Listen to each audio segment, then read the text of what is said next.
सभा में उपस्थित सभी अधिकारीगण एवं मेरे प्रिय साथियों, आप सभी को मेरा नमस्कार। आज जो कविता मैं आपके सामने प्रस्तुत करना चाहता हूँ वह वास्तविकता पर आधारित है और दूसरे शब्दों में कहूँ तो जीवन का एक कड़वा सच भी है।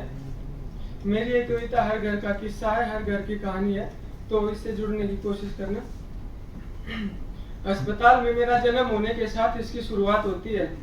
अस्पताल में मेरा जन्म होने के साथ इसकी शुरुआत होती है कि कौन था वो, क्योंकि अभी तो मैंने पहली सांस भी ना ली थी और उसकी धड़कनें बढ़ चुकी थी। मेरी पहली किलकारी के साथ पूरे अस्पताल में मिठाई बढ़ चुकी थी और मुझे तो याद भी नहीं कि सबसे पहले मैं किसकी गोद में गिरा था, पर शायद वो उसी का हाथ था जो सबसे पहले मेरे सिर पे फिरा था। कौन था वो आदमी जो मेरे लिए दिन भर धूप में तपता रहता, मिट्टी में अपना तन भिगोता रहता और घर आते ही सब छोड़ छाड़ कर मुझे हवा में उछालता, कभी हाथी तो कभी घोड़ा बनकर मुझे सीने से लगाता रहता था। कौन था वो आदमी जो खुद अनपढ़ गंवार रह गया था शायद, लेकिन मुझे पढ़ा रहा था। मेरे पैरों में छाले न पड़ जाएं, इसलिए कंधे पर बैठाकर मुझे स्कूल छोड़ने जाया करता था। कौन था वो आदमी जो अपने हिस्से की रोटी मुझे खिलाकर खुद भूखे पेट सो जाता था, खुद फटे पुराने कपड़े पहन लेता, लेकिन हर तीज त्योहार मुझे नए कपड़े दिलवाता था।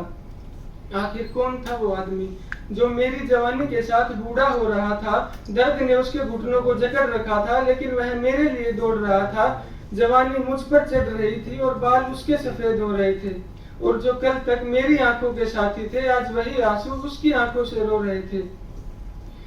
घुटनों से लेकर चलने तक का सफर मैंने उसके साथ तय किया, घुटनों से लेकर चलने तक का सफर मैंने उसके साथ तय किया, और आज मेरी जवानी मुझे दौड़ने के लिए कह रही थी, लेकिन वह मेरे साथ दौड़ नहीं पा रहा था। तो अपनी मंजिल को पाने के लिए मैं इतना नीच बन चुका था कि उसे बीच राह में ही बेहाल बेसहारा छोड़कर भाग जाना चाहता था, क्योंकि भूल जो गया था कि वो है कौन। पैसे जो कमाने लगा था, अब उसकी हर एक बात पर मुझे गुस्सा आने लगा था। और बेटा सब ठीक तो है ना, उसकी हमदर्दी भी मानो मेरे सीने में आग लगाती थी। फिर वक्त ने करवट बदली। आज तक मैं किसी का बेटा था और आज मैं भी वही इंसान हूँ, वही सपने, वही ख्वाहिश और वही एक छोटा सा हंसता सा चेहरा जो मेरे लिए मेरा खुदा बन चुका था। और इससे पहले कि मैं अपनी गलतियों का बोझ थोड़ा हल्का कर पाता, वक्त ने एक बार फिर अपनी ताकत दिखाई, ताकि वही वक्त मुझ पर हंस पाता और अगली ही सुबह मेरे माथे की सबसे मजबूत छत का सबसे खास पन्ना खाक हो चुका था, क्योंकि वो मेरा बाप था जो आज राख हो चुका था। और मेरा ये संदेश उन सभी के लिए जो मुझे सुन रहे हैं कि संभाल लेना उन लड़खड़ाते कदमों को जो छड़ी का सहारा लेकर चल रहे हैं, क्योंकि कल तुम्हारा बेटा भी समझदार होगा, और अगर नहीं करते अपने पिता से सच्ची मोहब्बत तो वो भी इन्हीं लफ्जों का हकदार होगा।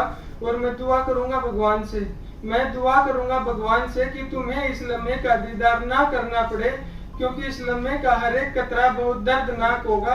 और सीने से लगा लेना उस आदमी को, क्योंकि सोच कर देखना आज जो तुम्हारा बाप जिंदा है, कल वो ना रहे तो तुम्हारा क्या होगा।